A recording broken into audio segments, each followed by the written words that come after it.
¿Cuál sería el nuevo paradigma de los derechos humanos hoy en la Argentina? Mira, los derechos humanos, la lucha por los derechos humanos nunca tiene techo, porque siempre conseguido un derecho, vienen otros para continuar, ¿no? Y la verdad que bueno, en el último tiempo se han conseguido derechos que eran inimaginables no hace tanto, digamos, no sé, el matrimonio igualitario, la asignación universal por hijo, bueno, las leyes que tienen que ver contra la violencia en contra de las mujeres y demás. Y creo que en verdad lo que tiene de novedoso es que bueno, los derechos humanos son una política de Estado, ¿no? Como nunca se había vivido antes. ¿Qué cosas pendientes crees que hoy están en cuanto a los derechos humanos? ¿Hay temas pendientes, debates pendientes? ¿Qué es lo que queda? Sí, siempre hay debates pendientes. Digo, todo el tema de la restitución de tierras a los pobladores originarios, seguir afinando el lápiz con el tema de la violencia contra las mujeres, porque evidentemente estamos viendo que es un fenómeno que todavía no se sabe muy bien si es que ha aumentado o es que se habla más, pero lo cierto es que ese flagelo está. Y todo lo que tenga que ver con más inclusión, con más igualdad. Se han disminuido índices de pobreza, de indigencia y demás, pero seguimos teniendo pobres e indigentes y hay que seguir trabajando para lograr esa igualdad, ¿no es cierto? Cuando se dice al interior del interior, por ahí, muchas veces en el norte o más allá acá en el sur, ¿ves diferencia en cuanto hay conciencia en cuanto a los derechos humanos, en cuanto a la población, efectivamente si se respetan estos derechos? Detecto que hay conciencia en todos los lugares, ¿no? Lo que también me parece muy interesante es que cada lugar tiene su particularidad. Por ahí en una determinada población el primer plano está puesto en los trabajadores, en otra población en el tema que tiene que ver con los pobladores originarios, en otra población la defensa del medio ambiente, que también es un derecho humano.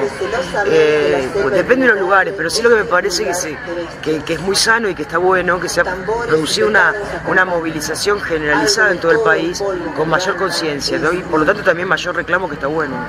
Sí, más que la reglamentación yo te diría que la cuestión cultural, es una batalla cultural, porque las leyes es un paso, está bueno, pero después por el solo hecho de que se sancione una ley no quiere decir que se modifica absolutamente esa determinada situación, sino que hay que hacer todo un trabajo cultural para que las distintas poblaciones vayan asumiéndolo como, primero, sepan que esa ley existe, porque en muchos lugares, ante determinadas situaciones, la población no sabe que tiene leyes para poder defenderse, y después, una vez de creada esa conciencia, bueno, la decisión en todos los ámbitos de que eso se cumpla, ¿no?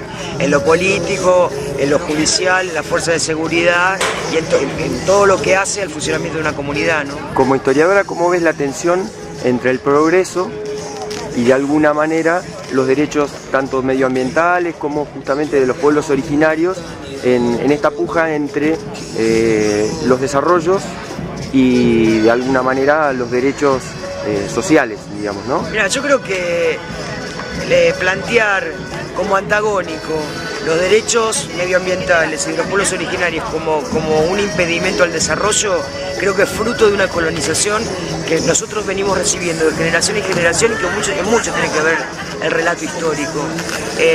Eso significa que para empezar tenemos que desandar un gran camino cultural que nos han enseñado que los pobladores originarios no son los dueños de la tierra, digamos. Si nosotros nos hubiéramos criado desde pequeños, que nos hubieran dicho, bueno, no, los pobladores originarios son los dueños de la tierra, que fueron usurpados por los españoles cuando llegaron aquí, los distintos imperios que fueron influyendo en nuestras tierras, digo, Argentina y toda América Latina, porque esto es un problema común de la patria grande, ¿no? Y entonces yo creo que no es antagónico, que en verdad lo que se trata es de, primero, reconocer esta base, los dueños eran ellos. En segundo lugar, reconocer que somos parte de ellos, no son los otros. Porque nos tenemos que sentar a dialogar como si los otros. No, ellos eran los dueños, nosotros estamos en esta tierra. Y creo que a partir de ahí pasa por una búsqueda de ver cómo se combinan las dos cosas para el bienestar de todos.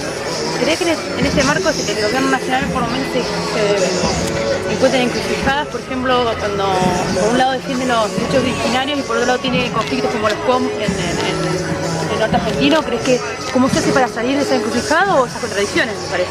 Sí, claro, porque a ver, además el gobierno nacional es nacional, después hay planteos que se producen en determinadas provincias que ya son provinciales.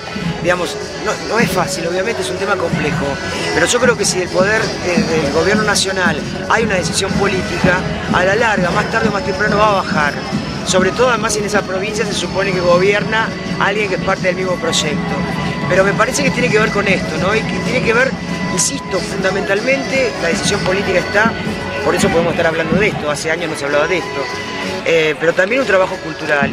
Y en las escuelas es muy importante, insisto, si de chiquitos nosotros nos hubieran dicho, los pobladores originarios eran los dueños de la tierra, son los dueños de la tierra. Los españoles cuando llegaron aquí los usurparon, en vez de decirnos que los pobladores originarios eran la barbarie, y que hubo que eliminarlos para que avanzara la civilización. Por eso yo creo que acá es contraponer a la supuesta civilización y barbarie otro paradigma que tiene que ver la convivencia de todos y con justicia además, ¿no? Reconociendo los derechos de cada uno con su propia historia.